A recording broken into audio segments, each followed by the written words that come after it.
ಸ್ವಾಮಿ ಶರಣಮಯ್ಯಪ್ಪ. ಹರಿಹರ ಸುಧಾನಂದ ಚಿತ್ತ ಅಯ್ಯನಯ್ಯಪ್ಪ. ಇವತ್ತು ಮಕರ ಸಂಕ್ರಮಣ ಜ್ಯೋತಿ ದಿನ. ನಾಳೆ ಮಕರ ಸಂಕ್ರಮಣದ ಇದೆ.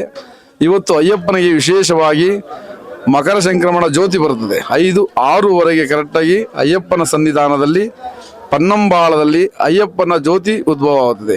ಅದೇ ಸಮಯಕ್ಕೆ ಇಲ್ಲಿ ಅಭಯ ಶನೇಶ್ವರ ಸ್ವಾಮಿ ಸನ್ನಿಧಾನದ ಅಂಜನನಗರ KEB ರೋಡಿನಲ್ಲಿ ಧರ್ಮಶಾಸ್ತ್ರ ಅಯ್ಯಪ್ಪ ಸ್ವಾಮಿ ಸೇವಾ ಸಮಿತಿಯ ಟ್ರಸ್ಟ್ ವತಿಯಿಂದ ನಾವು ಗುರುಸ್ವಾಮಿಗಳು ಮಾತಾಡ್ತಾ ಇದ್ದೀವಿ. ಇಲ್ಲಿ ಅದೇ ಸಮಯಕ್ಕೆ ಅದೇ ಗಂಟೆಗೆ ಗರುಡ ಆಹ್ವಾನ ಇದೆ. ಗರುಡ ಬರುತ್ತೆ. ಅಯ್ಯಪ್ಪನಲ್ಲಿ ಬಂದು ಈ ಗುಡಿನ ಸುತ್ತಿ ಮತ್ತೆ ಜ್ಯೋತಿ ಪೂಜೆ ಇದೆ. ಕರೆಕ್ಟ್ ಅದೇ ಸಮಯಕ್ಕೆ ಒಂದು ನಕ್ಷತ್ರ ಬಂದು ನಾವು ದೀಪಾರಾಧನೆ ಮಾಡ್ತಿದ್ದಂಗೆ ಓಂಕಾರದಲ್ಲಿ ದೀಪ ಆರಾಧನೆ ಆಗಿ ಅಯ್ಯಪ್ಪನನ್ನು ಸಾಷ್ಟಾಂಗವಾಗಿ ಪೂಜೆಯಾಗಿ ಪಡಿ ಪೂಜೆಯಾಗಿ ಇವತ್ತು ತುಂಬ ಅದ್ಧೂರಿಯಾದಂಥ ಪೂಜಾ ಉತ್ಸವಗಳು ನಡೆಯುತ್ತದೆ. ಸಕಲ ದೇವಸ್ಥಾನಗಳಲ್ಲೂ ಇದು ತುಂಬ ಅದ್ಭುತವಾದಂಥ ಕಾರ್ಯಕ್ರಮ ಇರುತ್ತೆ. ಸ್ವಾಮಿಗಳು ಯಾರು ಶಬರಿಮಲೆ ಯಾತ್ರೆ ಮುಗಿಸ್ಕೊಂಡು ಬಂದಿದ್ದಾರೆ ಅವರು ಈ ಜ್ಯೋತಿನ ಪ್ರಾಮುಖ್ಯವಾಗಿ ನೋಡ್ಕೊಬೇಕು.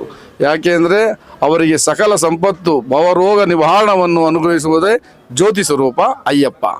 ಅಯ್ಯಪ್ಪನ ನಾವು ಯಾವಾಗಲೂ ಆರಾಧಿಸ್ತಿರ್ತೀವಿ. ಯಾಕೆ ಅಯ್ಯಪ್ಪ ಅಂದರೆ ಸ್ವಾಮಿ ಅಯ್ಯಪ್ಪ ಅಂದರೆ ಅಯ್ಯ ಅಂದರೆ ಅಪ್ಪ, ಅಪ್ಪ ಅಂದ್ರೆ ಅಪ್ಪ. ನಾವು ತಂದೆ ತಾಯಿನ ಎಷ್ಟು ಗೌರವಿಸ್ತೀವೋ ಅಷ್ಟೇ ಅದ್ಭುತವಾಗಿ ಅಯ್ಯಪ್ಪ ನಮ್ಮನ್ನು ಗೌರವಿಸ್ತಾನೆ.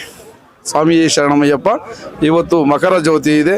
ನಿಮಗೂ ನಿಮ್ಮ ಕುಟುಂಬಕ್ಕೂ ಮತ್ತು ನಿಮ್ಮ ಇದನ್ನು ವೀಕ್ಷಣೆ ಮಾಡ್ತಿರೋರಿಗೆ ಎಲ್ಲರಿಗೂ ಸಕಲ ಸಂಪತ್ತನ್ನು ಕೊಟ್ಟು ಆಯುಷ್ಯ ಆರೋಗ್ಯ ಐಶ್ವರ್ಯನ್ನು ಕೊಡಲಿ ಅಂತ ಅಯ್ಯಪ್ಪನಲ್ಲಿ ಬೇಡುತ್ತಾ ಈ ಮಾತನ್ನು ಮುಗಿಸ್ತಿದ್ದೀನಿ. ಸ್ವಾಮಿಯೇ ಶರಣಂ, ಸ್ವಾಮಿಯೇ ಶರಣಮಯ್ಯಪ್ಪ.